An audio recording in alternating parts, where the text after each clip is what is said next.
임금명세서가 굉장히 핫했어요. 맞아요. 네. 맞아요. 일단 법의 취지는 기존에 교부 의무를 하지 않았던 임금명세서를 교부하라는 건데 교부하는 게 사실 끝나는 게 아니거든요. 제가 봤을 때는 실무적인 관점에서, 세무사 관점에서 봤을 때 좀 사업주분들이 주의하셔야 될 거는 뭔지 한 3가지 정도로만 간단하게 좀 요약해서 말씀드리려고 합니다. 일단은 첫 번째로 말씀드릴 거는 요거는 4인 이하 사업장도 무조건 적용해야 된다. 즉 사업 규모와 상관없이 신규 창업이나 개업이 여부와는 상관없이 모든 사업장이 이걸 의무화해야 됩니다. 예외 없다. 맞습니다. 네. 그래서 오늘 개업하신 사장님도 임금명세서를 교부 의무화하셔야 되시는 거고, 통상시급을 제대로 계산해서 지급을 하셔야 된다는 거, 이 점을 좀 말씀드리고요. 교부도 해야 되지만 교부하는 데서 끝나는 게 아니고요. 뭔가 기재사항이 누락됐다거나 아니면 계산이 잘못됐다거나 해도 사실 과태료가 부과가 될 수 있거든요. 그래서 요 점 좀 주의하셔야 될 것 같습니다. 두 번째는 뭐냐면요. 근로계약서하고 임금명세서 내용이 부합해야 된다는 내용을 좀 설명을 드리고 싶어요.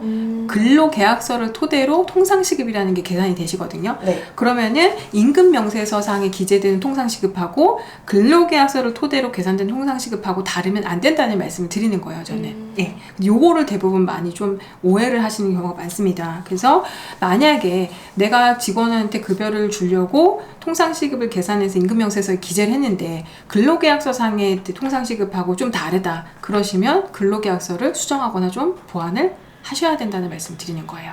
임금명세서를 교부하는 게 문제가 아니고요. 기존에 잘못 썼던 근로계약서 수정하시고요. 기존에 잘못 지급했던 내용을 사실 어느 정도 수정하고 보완을 하셔야 되는 시기라고 보셔야 될 것 같아요. 가장 문제가 되는 분들이 이제 시급보다는 월급으로 급여를 지급하시는 맞아요. 시급으로 주시는 분들은 사실 틀릴 일이 없어요. 네. 시급으로 계약하기 때문에 홍길동의 시급은 10,000원으로 한다. 계약서 작성하셨으면 그대로 계산해서 주시면 되거든요. 근데 월급제로 보통 계약을 하잖아요. 우리나라 같은 경우에는. 그럼 월급제로 계산을 하게 되면은 통상 시급이라는 거를 월급 근로계약서를 토대로 역산을 하셔야 되세요. 대부분의 대표님들도 모르세요. 맞아요. 내가 우리 직원 홍길동 월급에 250만 원으로 근로계약서 작성했어. 하지만 이 사람의 통상시급이 얼마라는 건 대표님 알고 계실까요? 대부분의 모르시겠죠. 대표님들이 잘 모릅니다. 네. 그래서 노무사 사무실이 있는 데는 노무사 사무실에 맡기니까 이제 모르시는 거고, 아니라고 해도 본인이 이걸 제대로 계산해서 주실 수 있는 어떤 그런 분들이 잘 없으시긴 하세요. 영세하시고 이렇기 때문에. 그래서 아마 요 지금 임금명세서가 시행 의무화가 되면서 요 계산하는 방법을 기본적인 거는 대표님들도 어느 정도 알고 계셔야 되시고, 이걸 토대로 직원분들하고도 좀 의사소통을 하셔야 되지 않을까라는 생각이 좀 들어요. 그래서 일단 간단하게 좀 설명을 드리자면, 가장 문제가 되고 있는 게 인터넷에 표준 근로계약서라고 한번 검색해 보신 적 있으세요? 뭐 무슨 폼 이런 데서 제공하는 그 근로계약서 포맷이 있어요. 근데 근로계약서 포맷을 다운받아 보시면 포괄임금제라는 얘기가 기재된 근로계약서 폼이 굉장히 많다라고 보시면 되세요. 포괄임금제 괜찮은데 대표님들 생각하세요. 일단 포괄임금제라고 하고 월급 250만 원. 여기에 상여 포함, 연장 근로수당 포함, 휴일 근로수당 포함, 주휴수당 포함. 나는 250만 원 얘랑 계약했으니까 무조건 나는 얘가 연장 근로를 몇 시간을 하든 난 된 거야. 왜냐? 포괄임금제라는 걸로 계약했으니까 얘도 동의하고 나도 동의했으니까 괜찮은 거 아니야? 라고 착각하시는 분들이 좀 있으세요. 포괄임금제라는 건 그게 아니거든요. 대표님들이 좀 오해하고 계신 게, 우리는 포괄역산임금제로 근로자하고 계약을 했으니 시간이 오바돼도, 몇 시간이 오바돼도 나는 이 월급만 주면 문제가 없어. 왜냐면 이 사람하고 나하고 계약을 한 거거든. 이렇게 생각하시는 분들이 많으세요. 근데 사실 포괄임금제라는 건 이게 아니거든요. 네.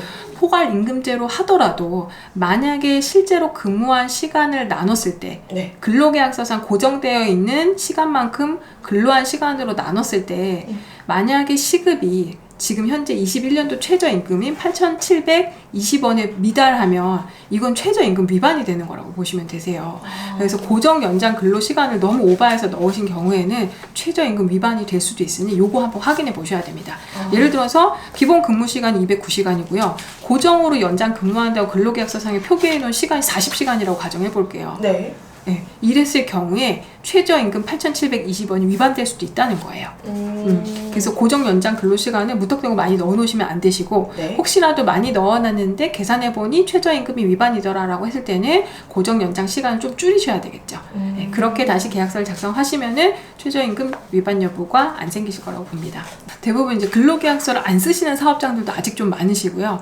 근로계약서를 갖다가 갱신하지 않는 분들도 사실 많으세요. 근데 근로계약서를 제대로 작성하셔야 되시거든요. 근로계약서 관련된 과태료는 지금 임금명세서 교부 관련된 과태료보다 훨씬 더 이전부터 있어 왔던 겁니다. 주의하셔야 될 게 뭐냐, 구두로만 연장근로 몇 시간 하기로 했다. 그리고 근로계약서상에는 안 써놓으시는 거예요. 예를 들어서 우리 사업장은 항상 일주일에 2시간씩 오버타임 근무를 해. 그럼 예를 들어서 한 달이면 8시간 연장근로를 매달 한다라고 가정을 해보면 이거 감안해서 사실은 대표님이 월급을 주는 거라고 가정을 해볼게요. 그럼 대표님 생각 속에는 고정으로 일하는 연장시간 월 8시간 감안해서 내가 250만 원 주기로 했다. 본인 생각으로만 그렇게 해놓으신 거예요. 근데 근로계약서에는 고정 연장 근로시간을 기재하지 않으신 거죠. 이렇게 됐을 때는 기재했을 경우와 기재 안 했을 경우 통상 시급이 달라진다라고 보시면 되세요. 그럼 월급을 시간으로 나눈 게 통상 시급이잖아요, 기자님. 네. 그럼 동일한 월급 250만 원을 근로시간으로 나눴을 때 통상 시급이 나오는데 총 근로시간이 많으면 많을수록 통상 시급이 낮아지고요. 총 근로시간이 적으면 적을수록 통상 시급이 더 높아진다고 보셔야 되거든요. 네. 근데 만약에 예를 들어서 고정 연장 근로 시간 8시간을 제가 근로계약서에 기재하지 않았어요. 그러면 이 사람의 홍길동이라는 직원의 통상 시급은 어떻게 될까요? 높아지겠죠. 네. 그래서 기재를 해 놓으셔야 돼요. 머릿속으로만 우린 서로 그냥 합의했으니까 됐어 라고 하실 게 아니고, 그리고 구두상으로만 하실 게 아니고 근로계약서 상의 연장근로 시간을, 고정 연장근로 시간을 기재해 놓으셔야 통상시급도 대표님이 생각하신 것과 맞게 실제대로 나온다라는 걸 좀 말씀드리고 싶어요. 그래서 그쵸, 기재를 안 했을 땐 통상시급이 12,000원이 나올 수도 있고요. 기재를 했을 경우에 10,000원인데 차이가 꽤 크실 수가 있습니다. 제가 봤을 때는 대표님들 이렇게 작성하셔야 돼요. 근로계약서. 네네. 말씀을 드리면요, 일단 첫 번째 기본 주휴시간 포함해가지고 209시간에 대해서 내가 주는 월급이 얼마고, 연장 근무시간에 대해서 내가 주는 급여가 얼마고, 이게 구분이 돼야 된다라고 보시면 될 것 같아요. 즉 250만 원이라는 홍길동 월급에는 기본 근무시간 209시간에 대해서 지급되는 금액이 얼마고, 연장 근무시간에 대해서 지급되는 급여가 얼마다 250만 원을 각각을 나눠야 된다는 말씀을 드리는 거예요. 이렇게 해놓고 통상시급을 계산했을 때랑 고정 연장 근로시간에 대해서 기재를 근로계약서에 안 한 상태에서 계산을 하시게 됐을 때랑 통상시급이 다르게 나옵니다. 당연히 후자가 통상시급이 더 높게 나오거든요. 네. 이렇게 됐을 땐 대표님들이 직원이 연장 근무 1시간만 해도 부담이 굉장히 커지실 수가 있으세요.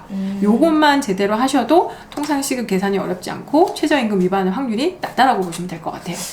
사실 실무적으로는 가장 중요한 게 교부도 교부지만 통상시급을 제대로 계산해서 임금을 계산해서 줬느냐가 사실 이 법의 취지라고 볼 수 있을 것 같아요. 그리고 다시 한번 강조드리지만 통상시급을 계산하기 위해서는 근로계약서상에 제대로 기재가 되어 있어야 된다는 말씀 꼭 드리고 싶어요. 10번 말해도 아깝지 않은 그래서 포인트예요. 만약에 혹시라도 아직 사업장에 근로계약서를 쓰지 않았다, 우리 회사는 쓰지 않아도 문제가 안 되기 때문에 쓰지 않는다, 이런 사업장들도 근로계약서를 지금 한번 쓰셔야 될 것 같고, 네. 예를 들어서 작년에 작성하고 올해 갱신하지 않았다 이런 회사들도 다시 갱신을 좀 해놓으셔야 되는 거예요. 사실 임금명세서 교부뿐만이 아니고 근로계약서 작성, 그리고 근로계약서상의 금액 검토, 이 두 가지가 같이 수반돼야 된다고 보실 수 있을 것 같아요.